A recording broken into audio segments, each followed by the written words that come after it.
Hello, I'm April Jones, and we at Jones Law Firm care about you, your family, and your well-being.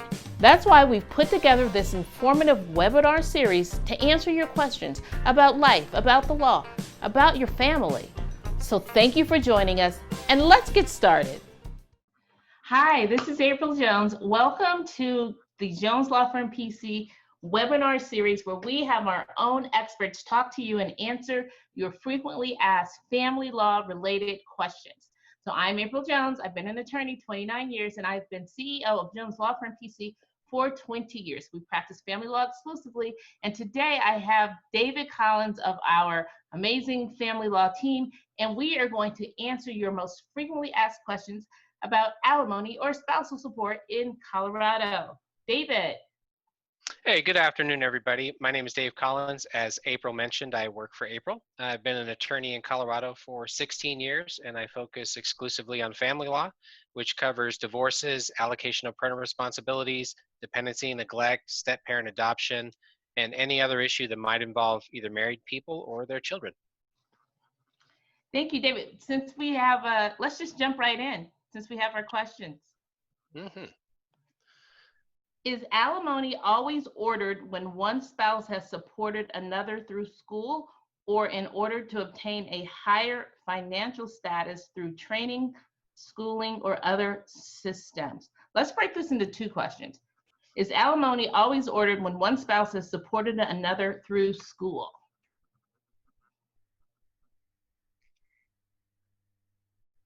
Are you asking me, April? Sorry. Yes, the answer is not necessarily. So investments that the parties make into each other during the marriage are often considered by the court to be gifts to the marriage because when they're done, they're not contemplated as something that the parties are doing in preparation for divorce that they're not forecasting to occur. So in general, one party's contributions to the education of the other won't be a part of a maintenance calculation. However, family law court is a court of equity, and the court will certainly hear arguments from people about the investments they've made in the other party. Perhaps the most compelling argument you can make related to increasing your spouse's education is that they have an earning potential that they may not be realizing. And so if you can convince a court that your wife went to veterinary school and she's a veterinarian now and she's not doing it, the court may still be compelled to calculate her income at what a veterinarian would earn if there's no other reason for them not to be working in their field. Exactly. So then they'd be imputing income based on their ability to earn, which is a component of calculating spousal support or alimony. And they're both the same thing. Next question. April, how is alimony figured out anyway? So in Colorado, under statute, alimony is figured out based on criteria. So lifestyle of the parties, health of the parties, length of time of the marriage, the ability of one party to meet their own needs and the needs of the other party, a long list of criteria.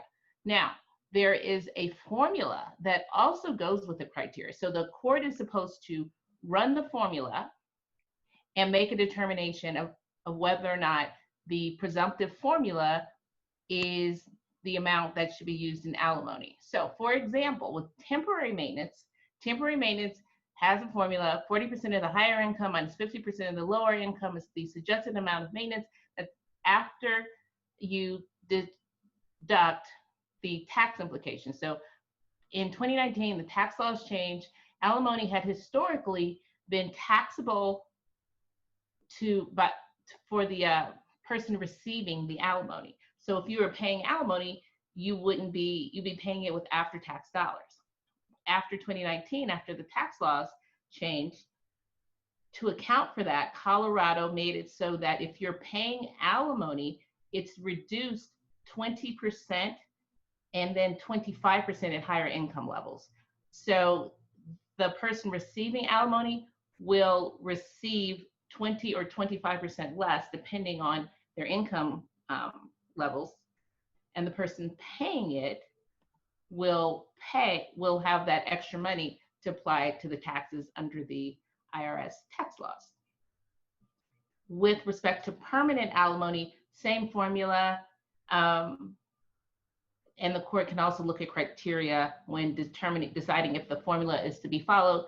And lastly, for combined gross incomes over $240,000, the formula is not applicable, and the court is to use the criteria, and it shouldn't be less than the highest alimony award at that highest income level before you're outside the calculation. So it sounds a little complicated, kind of is a little complicated, but if you need to get more details or more specifics, or you need us to run your numbers, call us.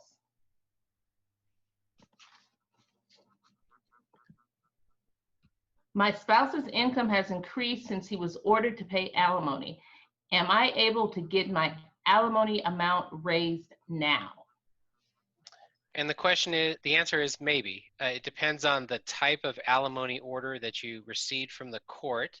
In general, an alimony or maintenance order from the court may be modified for several reasons. However, it depends on how that court order was entered.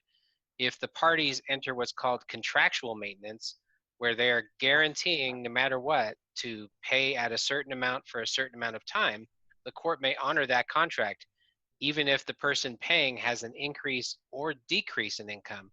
And so we have clients ask us from time to time, can I just guarantee that I'll pay this X number of dollars, let's say $500 a month for 6 years to my ex-wife? And we say, yes, you can absolutely enter that agreement. But our caution is, what if you lose your job in 2 years, or you're no longer employable and your income goes down? A court may force you to keep paying that amount if they consider it a contractual maintenance agreement. Another example, my favorite example, is an airline pilot who's close to the end of his career, is making the most he'll ever make as a pilot, and 2 years after the divorce is forced into retirement by mandatory retirement requirements of the airline. And suddenly a pilot who was making $350,000 a year might not be able to make more than $100,000 a year because they're no longer flying. And that person can go back to court to try to reduce their maintenance payment based on a reduction in income, but only if they're not in a contractual maintenance agreement. April, how will I know if I qualify for alimony? Well, in determining whether or not you're qualified, we look at your income, we look at your spouse's income, and a quick and dirty way to do this is you look at the combined gross income. Let's say it's $100,000. 40% of that is what's available for alimony. So without doing formulas, you could just say, okay, 40% is available, that's $40,000. The next question is, of the $40,000 that is available for maintenance, how much are you already receiving? So if you're making $20,000 a year, that means you have $20,000 available to be paid to you for maintenance. If you're making $45,000 a year, there's no money available and it's not a maintenance case.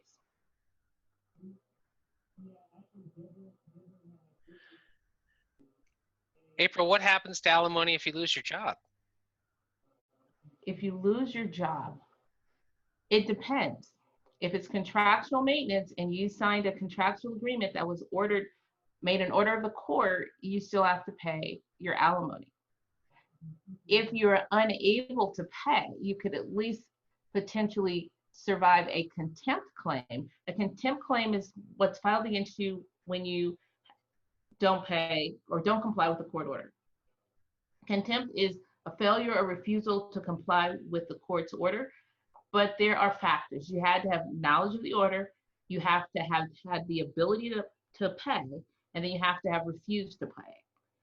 And if the court finds all of those things, they can order you to pay the back child support, pay the back alimony, sell the car, sell the house, whatever it was that they told you to do in the first place. They can order you to do that, plus sanction you, plus fine you, or order you to pay the other party's attorney's fees. So there's a number of penalties that can go along with being found in contempt in order to pay or follow through with your obligation. So if you lose your job and you really don't have the ability to pay, you at least would be protected from contempt action. Now, what would happen with the court? Income is based on your ability to earn. So the mere fact that you lost your job is not the sole answer. because what is your ability to earn? Can you go and get another job and make the same amount of money in 2 weeks? Immediately? Like, how long will it take you to replace that income? Has your ability to earn now been decreased? Oftentimes we have people in making the argument that they haven't been able to find another job, come to court, bring their entire job search, talk about all the places they've looked, the interviews they've had, the responses they received, in order to bolster the claim that they are not voluntarily unemployed and that they are making diligent efforts, and despite their diligent efforts, they cannot replace that higher income. And that's just a bit of what you would need to do to prevail on that kind of a claim. But yes, you can go to court. We do this all the time and file when someone loses their job.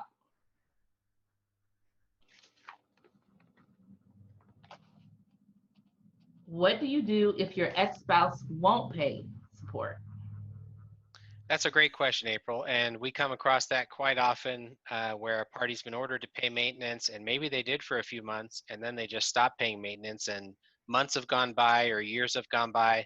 The remedy that we generally use most often is a two-step process. The first is to get a judgment entered by the court that verifies how much you are owed and how much you have not been paid. The court will also allow you to have interest accrue month over month for the amount of maintenance that you're owed and have not been paid.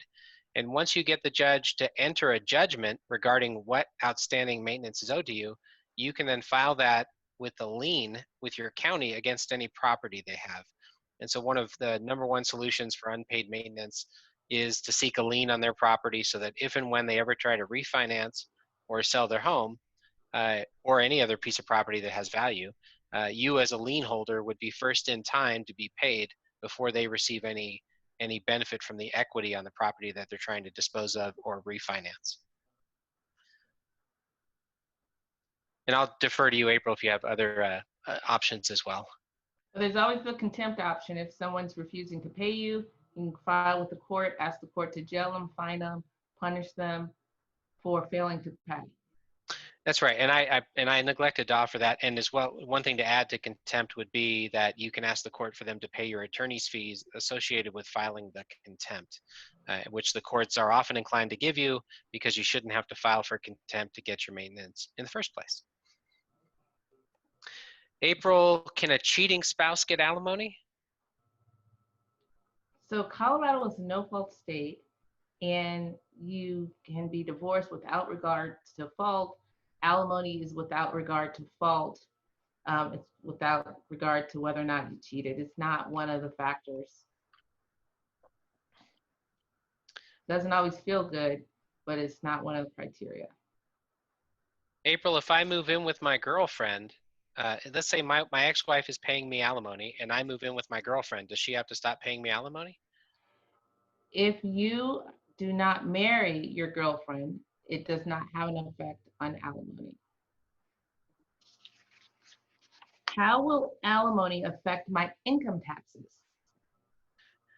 Good question. April, I'm going to defer to you on this one because I think you've read further into the new 2019 law than I have, and I want to be careful about how I answer it. How does alimony affect my income taxes? Well, since 2019 tax laws, alimony is now taxable by the payor. So if you are the party paying taxes and you have an order post 2019, now you do need to read your order to see if your order makes some other sorts of distinctions. But assuming your order does not make a specific distinction one way or the other, you would be paying taxes when you file your taxes, and of course talk to the tax accountant, but the payor is responsible for the taxes and the person receiving the alimony is not. Again, both sides need to talk to their tax accountant because that is tax advice, and we don't give tax advice. How much can I expect to pay in spousal support? The answer to that question is it depends on primarily on the length of your marriage and the incomes of the parties. As we discussed earlier in the call, there's a formula that the courts use to arrive at maintenance, but really the primary factors are going to be the income and duration of marriage. Really, duration of marriage will get you at how many months or years you're going to receive maintenance or alimony. And your incomes are going to help the court understand how much you're entitled to. And what the court does and what law firms do is we have a calculator, a program we use to input the data, and we're able to pretty quickly establish a ballpark figure on maintenance. The one thing you really need, which the courts require in any divorce proceeding, is financial disclosures from the parties, complete financial disclosures. And that's really important because you may think, well, my husband who I'm divorcing earns $100,000 a year, and so that's his income. That might be his income, but he might also make money on a variety of investments, which would also be a part of his income. And so what you really need is a complete set of financial disclosures to understand how much money each spouse earns each year from every possible source of income. Keep in mind, 2 jobs, you only use 1 full-time job when calculating spousal support. So it can get tricky because if it's a second job, it doesn't count. But if it's interest earned or money's paid from other sources, not a second job, so that you don't leave something on the table because you wouldn't know. An example of that would be rental income. So if you have a job, but you also own 3 properties and you have tenants in each house and you're collecting rent, depending on how that money is collected and where it is placed, income may be derived from rent, which wouldn't count as a second job. It would count as investment income. But that also depends on how the rental money is received and where it is kept and placed when it's received by whoever is collecting and receiving the rent. As well as the net proceeds after you pay the expenses associated with the rental, which is what traditionally is typically is assigned to you as a rental amount. So David, to follow up on that, so let's say the net proceeds from the rent after you pay the mortgage and expenses, it's $50. Would that be included, just on those fact patterns, would that be included in a person's monthly income? And the answer is not necessarily. It depends on where that $50 lands. Some people set up a separate corporation that is a business that runs their property, and that money always stays in the business. It's there as a safety net for the rentals. So what I'm saying is a lot of rental owners will have a fund that is not a personal fund. It's part of the company that runs their rental businesses. And they have that money there as a rainy day fund so they can make repairs to their rental properties as they arise. And if they are placing the money there, that may not be income. That might just be an asset of the corporation they have that's holding their rental properties. However, in the alternative, if you have that $50 and all the costs of your rental are paid and you take that $50 and put it into your personal checking account, that could very easily be construed as income. And even if it is going into a separate corporation, that's still an asset of the marriage. So don't think just because it's being put on the, to the left instead of to the right, that it's not to be divided. It's still to be divided. April, what about stay-at-home moms getting divorced and they haven't been in the workforce? What can they expect?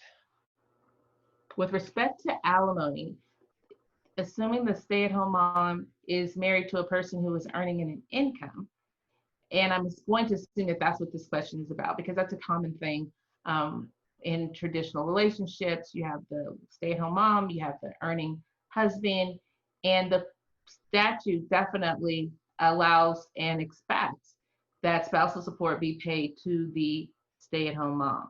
And with respect to calculating income, same thing, we're imputing income to the stay-at-home mom based on her ability to earn.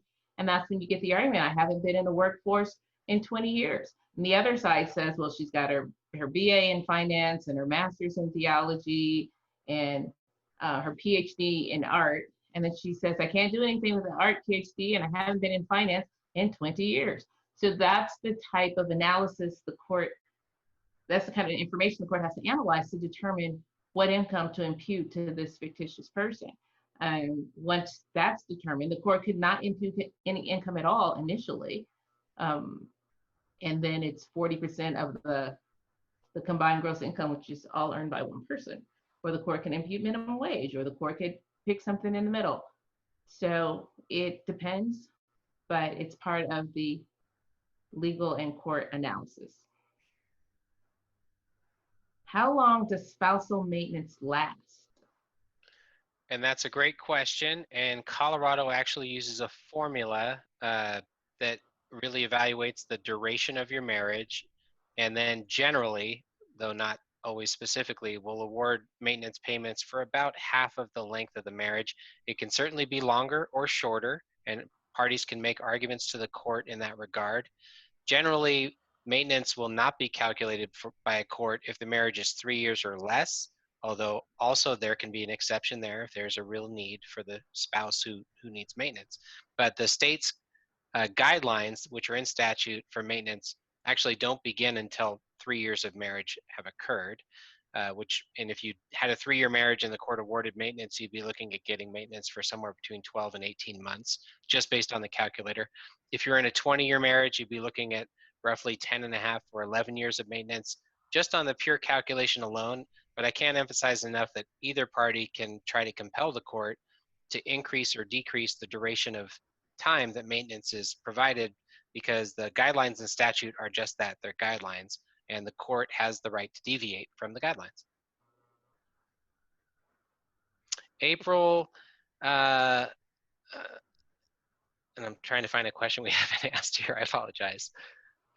Do I need to hire a forensic accountant to help me figure out my maintenance calculation? You might. I kind of want to say if you have to ask that question, you very well might. You need a forensic accountant in instances where there are funds and you don't know where they've come from, where they've gone. You need to go back through and have somebody look at a bank account and see, was money placed into this account? Was money taken out of this account? Where did it go? You see that in situations where one party doesn't trust the other spouse, where they feel like they've been hiding assets, that they've been making money and letting it, pile up and sending it to, their mother to hide, all sorts of different reasons. But there are forensic experts who can come in and do an analysis of these accounts and do a tracing exercise, even in the messiest. I've seen some of the messiest bookkeeping operations.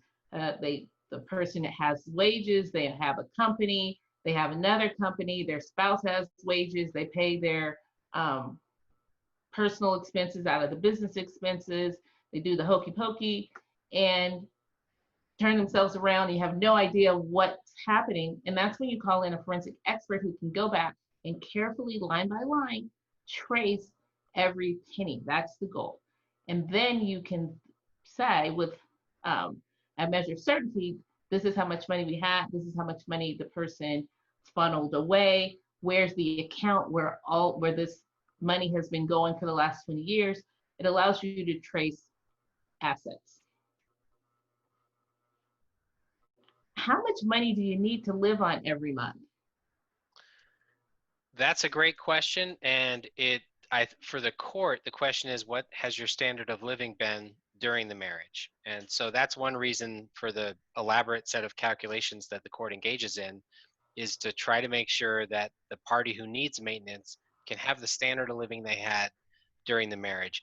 And we hear this a lot from male clients. They'll come in and say, I've been making $300,000 a year and I don't want to give her a penny, and she can live in a shoebox for all I care.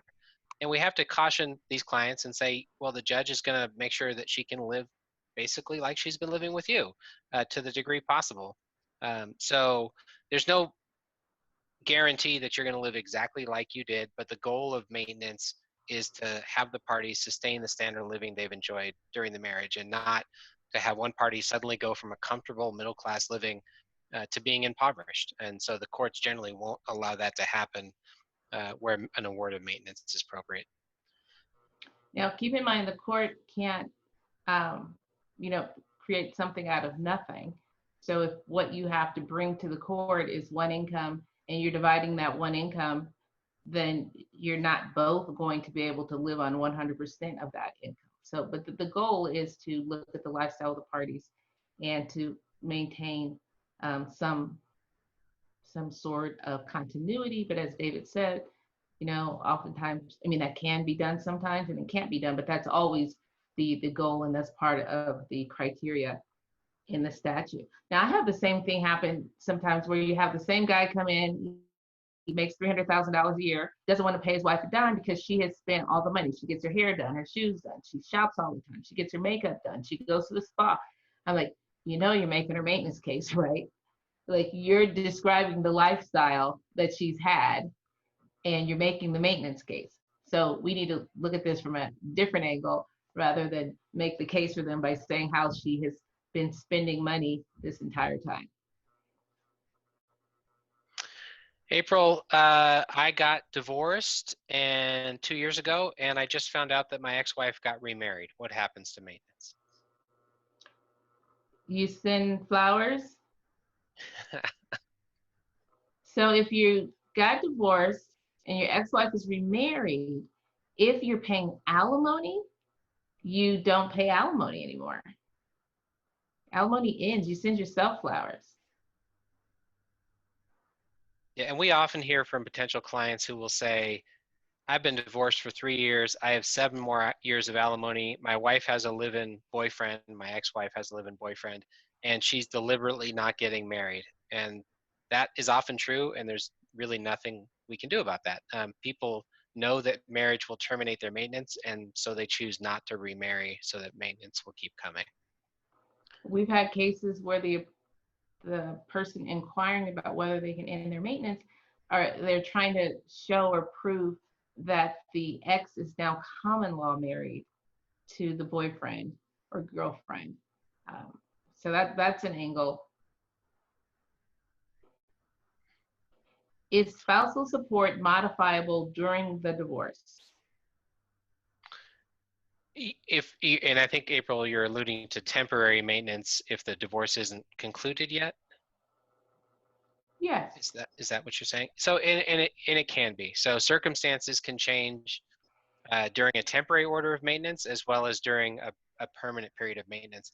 And it may not seem like it's that long of a time for this to become an issue, but some divorces can drag on for 6 months or 12 months or even longer, especially if one of the parties is just being difficult about providing documents that would allow a court to enter a final decision.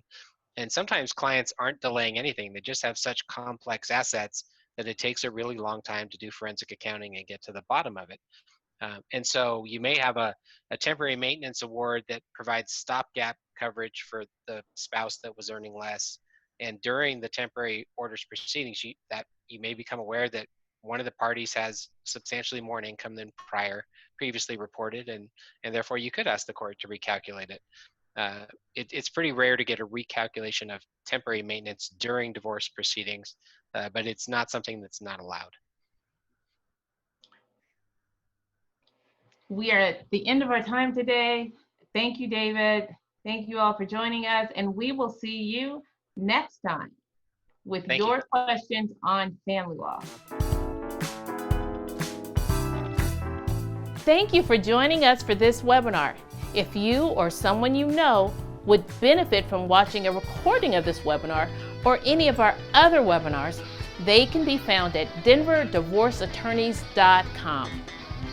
Thank you, and keep a lookout for future live webinars, and I hope to see you again.